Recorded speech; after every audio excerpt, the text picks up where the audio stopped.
What's going on, guys, and welcome back to a brand new tactics video. And today we've got Arne Slot's 4-2-3-1. It's an incredible tactic. If you do enjoy the tactics on this channel, be sure to leave a like, subscribe to the channel, and turn on notifications. Let's try and push for 10k before the end of the year. But let's get into the video and see how good this tactic is. So, before we actually do talk about the results, the reason why we're doing this is, one, it's highly requested, but two, how good have Feyenoord been this season? You can see the table right now inside of the Dutch league. Ajax fallen incredibly behind, obviously, not having a great season at all. Feyenoord are absolutely clear, but it's not just over in the Dutch league. That 7-1 win over Shakhtar in a European competition, which is absolutely incredible to see. They are playing some really top football, so I can see why you guys wanted it, and I feel like I've got a real good replica here of his system. So let's get into the results and see exactly how good this tactic is. So let's go over it then. So as you can see right now, we're actually going to test with Feyenoord to start with. We're going to test with Feyenoord, then a previous team he was with, also in Dutch football. But as you can see, managed to win the Europa League against, which is going to be obviously Roma. They're actually matching up against now, by the way. We also won the Dutch League and the Dutch Cup against Ajax. So it's a completely flawless season, really. 101 goals scored. Only 21 conceded. Not too many bookings either, although that's just the third best for red cards. It's only one. It's not like too bad at all, is it? If we're being real, you're going to have Santiago Jimenez coming in with 31 goals, 7.56 match rating from there. Goshu, a player who is very linked with United, so hopefully he might join. 22 assists, and obviously it's going to be Bijou coming in with the best pass completion. In terms of the actual league table, though, we only managed to lose one game, and you can guess who that was against.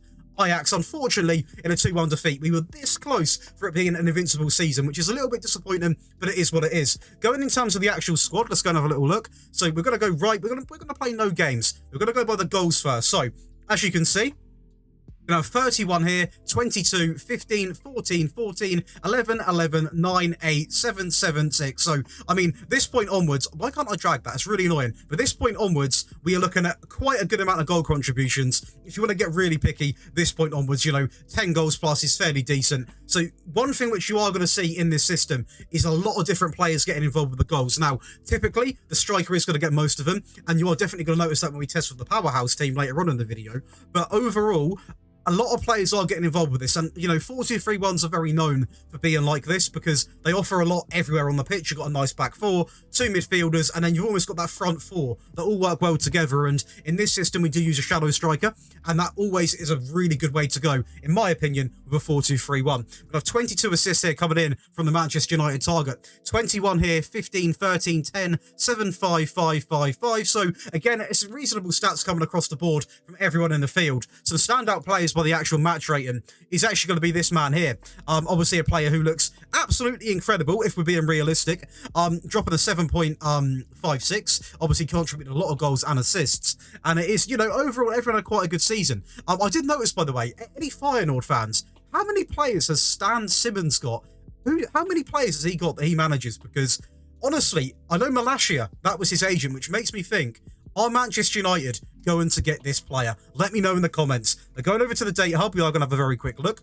3.97 goals per game and conceded of 0.62. So a very solid display. Pass completion also at 88%. So one thing you are going to notice is how good you are on the ball with this tactic. As most 4-2-3-1s are, we are going to be honest. But overall, it just plays really well. I've got to be truthful with you guys. We're going to go over to Feyenoord now. We're going to go over to this league right now. Go to the stats and bang, there we are. So let's go over to it. So as you can see, most points per game, 2.74. Most goals at 101 coming in. Most shots for. We've also going to have that is it for that. Okay, that's all. Fair enough. How much possession do we have? 61. So you are also going to have a decent amount of possession as well. And pass completion also relatively high. Just it seems that everyone has a high pass completion in this division. But nevertheless, some good stat lines going in our favour. And in my opinion, a very good season. And we're going to watch some goals. It is going to actually be the Europa League final against Roma, as we do go 1-0 up here with a great ball over the top into Idrissi, who cuts it across into Jimenez, and Jimenez, believe it's Jimenez, and it is going to be a very comfortable 1-0 lead very early on as well. We go again here, obviously with Timber, back into Idrissi, who had a very good season, as we mentioned, who's going to cut it back again. It's going to be off the line, and a shocking defender. No one cleared it. It's a very scrappy goal in the end, but some good build-up play, nevertheless. And one thing, which I'm going to say it right now about this tactic, the amount of chances you create from the wide areas are absolutely incredible. Probably going to be another one coming in here. This would look really good. We're going to cut it back.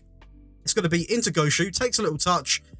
And it was actually meant for this man here, but it is going to be Idrissi who finishes it off. So far, Roma have had no way back into this game. They didn't offer a lot, to be honest. Considering it's a final, you would think Mourinho would turn up, but in this occasion, he didn't. This is going to be a scrappy one, isn't it? It's a dodge. I mean, it's a good save to initially stop it, but you cannot be parrying that in that area. It's always going to get tapped in. And as you can see by the results right now, against a very good Roma team, by the way, a very, very good team, we absolutely dominated them. Apart from the possession, everything else goes in our favour, and in my opinion, a very comfortable final. And we are going to show you the second cup final, which is going to be the Dutch Cup against Ajax. This game I actually played myself because I do like to play the finals just so I can get a rough understanding for them. And also, who doesn't love to play a final? Let's be realistic, as we are going to go through right away and lead right off the bat. I mean, to be honest, against a very strong Ajax side as well. Like, I know they're not doing great in real life, but in the actual game, obviously their players are absolutely incredible. As we actually double the lead there inside of what's going to be 47 minutes. A couple of goals which Ajax simply had no shot of stopping. We're going to go again here from the wide areas every single time. The wide areas are so key. Play it back inside. A great finish into the bottom right corner.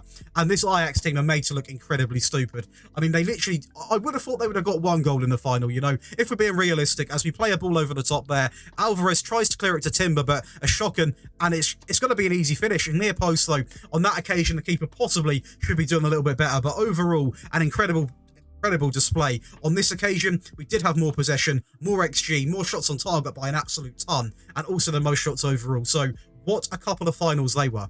And we then go over to 10th place predicted. That is going to be NSC Breda, or Breda? I believe that's how you say that. I don't want to butcher it, but as you can see, this obviously going to be a lower tier of Dutch football, but nevertheless, we have come out and done an absolute miracle, because we have won the Dutch Cup, which obviously is... every single Dutch team can enter that. We've also won the division, which is incredible. Very dominant as well. Only losing 2 games with 102 points compared to second place is 78. So an incredible display. 112 goals. Only 25 conceded. It's going to be joint goal scorers coming in, both on 21. Great assist coming from Boris van Schruppen as well. Incredible display. In terms of the actual data hub, we are going to go and have a little look. So we are going to be seeing 2.95 goals per game. Pass completion remains very, very high. Conceded per game at 0.66. So every stat line you'd want to see high, you are seeing it. Apart from the goals conceded, which obviously you always want to see low. And that is really, really low, which is obviously a good thing. And in terms of the actual season stats, we are going to go ahead and have a little browse. Team overview, we're going to see it right now. So again, very similar display right now. Apart from, on this occasion, we've got the fewest conceded and the most clean sheets, the most shots for, most points per game, and also the most goals. So really everything going in our favour that we cared about. And in terms of the possession, still looking really good, 62%. So we are pretty much dominating most of the stat lines that you'd want to be dominating. And in terms of the goals, we're going to have 21 coming in from Herman, Amarson with 21, 18 coming in for Kaade, McNulty with 16, 14, 11. So even in a team, which, no disrespect, but the players aren't incredible, you are still seeing a lot of goal contributions from a lot of different players, and you can see the positions they're coming in, absolutely tons of different positions, which is great to see. In terms of the assists, we're going to have 30 coming in here. He had an incredible season. I believe the highest average match rate, and it should be, because that is pretty much a flawless season. 16 assists, 13, 11, 10, 6, 6, 5. You know, again, we are seeing a very familiar pattern. A lot of different players getting involved, fullbacks, attacking midfielders, even strikers, everything getting involved with a, you know, non-selfish play. It's not really designed to be built around feeding one selfish striker. Although the striker does typically get most of the goals, they are also going to pick up a few assists, which we do love to see. And overall, in my opinion, it's just a cracking result. I mean, the Dutch Cup as well against PSV, that really did put the icing on the cake for me. What a season. We then go over to the one powerhouse of the team, and that is going to be Manchester City. And we done absolute bits with this. We really did. We obviously, as you can see, we won the Premier League, we won the FA Cup, we also won the Community Shield, we also did win the Champions League. For some reason, I don't know why it does that, but it's incredibly annoying. We did win the Champions League. I will show you that after this. But obviously, Erling Haaland, it's Erling Haaland at the end of the day. 101 goals across the season, 122 goals scored, 26 conceded, an impressive stat line. I mean, the league was, it's kind of close, not ridiculously close actually looking at it. 98 points, compared to Arsenal's 84. Very funny that it's Arsenal in second place. Something which I think we're going to see this season as well. Don't want to upset anyone, but in my opinion, that is going to be the outcome. In terms of the actual schedule, though, we are going to go and have a little look. You can see we did lose some games. There's no harm in showing you some of the losses because it does happen. But you can see right now it was Inter Milan in the final. Erling Haaland getting a hat-trick. Of course he did. Why wouldn't he? And also in the FA Cup, as you can see here against Arsenal, in what was a very comfortable 3-0 win. There are a couple of losses in here. I'm not afraid to show them. Stoke got absolutely plastered there. But overall, a very, very good season. We are going to save the data hub when we break down the tactics. So I want to talk a lot more about that and also some of the key players in the system, because then I feel this helps you guys know what players you need to get or what sort of style of players that work really well. So let's go over right now and break down the tactic. And yeah, 3 variants for you guys again. Before we do carry on breaking down the tactic though, guys, please do leave a like, subscribe to the channel and turn on notifications. We're going to try and push for 10k by the end of the year, and you can definitely play a part. Also, feel free to comment on whatever video you want to see. It can be a rebuild, an experiment, a tactic, whatever you wish to see, and I'll be sure to respond. But let's go ahead and talk tactics. So, this is going to be slots 4-2-3-1. As you can see, 3 variants as always. Now, if you do wish to support the channel, support me as a creator, and you want to download all 3 of them, you can actually subscribe to the Patreon. Link is in the description. Starting price of about £2, so there's a lot to get involved in. And also, if you don't wish to do that, you can also subscribe on Twitch. But nevertheless, we're not one of them people which forces people to do it, because we are going to be going over all 3 of them. So you can simply, you know, click and copy, nice and simple. But I do want to quickly thank everyone on the screen that's floating down right now for subscribing to the Patreon. It helps out a lot massively, and also it makes your life easier as well with the tactics, early video release, and all that good stuff. So there is a lot of stuff to get involved in. But let's go ahead right now. So it is going to be built around a positive mentality. In possession, you want fairly wide, overlap left, play out of defence, a shorter passing directness, a slightly higher tempo, be more expressive, and that is all you need. That is all you need to start with. In transition, you want counter press, counter, distribute to the centre backs and the full backs alongside of take short goal kicks. And out of possession, you want the higher defensive line, a high press line of engagement, and much more often. And this really does set up for a great system. I mean, we had a very balanced approach to this, to be honest. I mean, I'm going to put on screen right now some of the stat lines. So, for example, the attacking side of the game with this Man City team, you saw how they were for the other teams. They weren't too different, to be honest, but we're looking at a 3.21 goal per game margin, which is absolutely incredible. Anything over 3 goals a game is where you want to be aiming for, really. An 88% pass completion, so that matches exactly what we did see, and 25.95 shots per game. So you're getting shots off, you're scoring goals, you can't really complain. And that's something which we're so used to seeing with this tactic. And going over the defensive side of it, because a lot of you guys might be concerned about the high line, we actually were really solid with a high line. 0.68 goals conceded, 22 tackles on average, and 23 interceptions. So some key defensive stats there, but the main one obviously being the goals conceded. And obviously the Premier League is a difficult league. Whatever team you are, you can concede goals. So the fact it's way under a goal a game is exactly what we want to be seeing. So overall, I would definitely give this tactic a pop.